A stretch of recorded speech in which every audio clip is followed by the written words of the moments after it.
Cette leçon porte sur l'architecture de l'Union européenne et c'est une leçon importante car elle permet déjà à l'étudiant de se distinguer du citoyen lambda ou du journaliste de base en comprenant ce qui différencie la communauté européenne et l'Union européenne.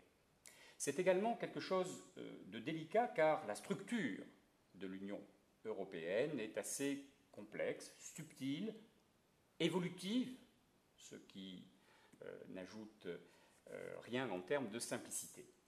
L'important ici est de comprendre qu'il y a dans l'Union européenne trois composantes, trois piliers, dit-on habituellement. Un pilier central, le premier pilier, qui regroupe les communautés européennes, trois à l'origine, deux aujourd'hui. Un pilier central, donc, qui correspond au modèle communautaire, à l'objectif d'intégration.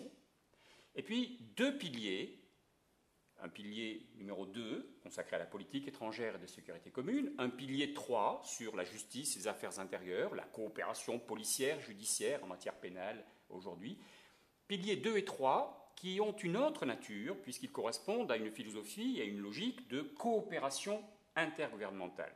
Il faudra donc mettre en évidence ce caractère hétérogène de l'Union européenne qui fait voisiner un pilier correspondant à une entreprise d'intégration et deux piliers de simple coopération intergouvernementale.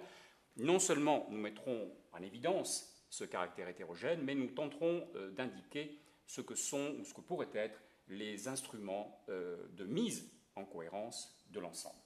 La fin de la leçon s'interrogera sur l'évolution de cet édifice. En effet, ce n'est pas par fantaisie qu'en 1992, on a adopté cette structure composite et un petit peu étrange de l'Union.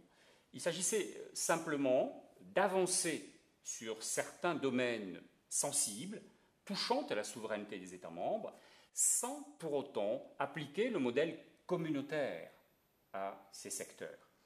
Donc, l'idée correspond à la tentative de faire voisiner le pilier central, le pilier communautaire par ces deux secteurs intergouvernementaux, le mouvement d'ensemble faisant se rapprocher progressivement les piliers 2 et 3 du pilier communautaire jusqu'à ce que, finalement, l'entreprise d'intégration absorbe tous les éléments de l'Union européenne d'aujourd'hui.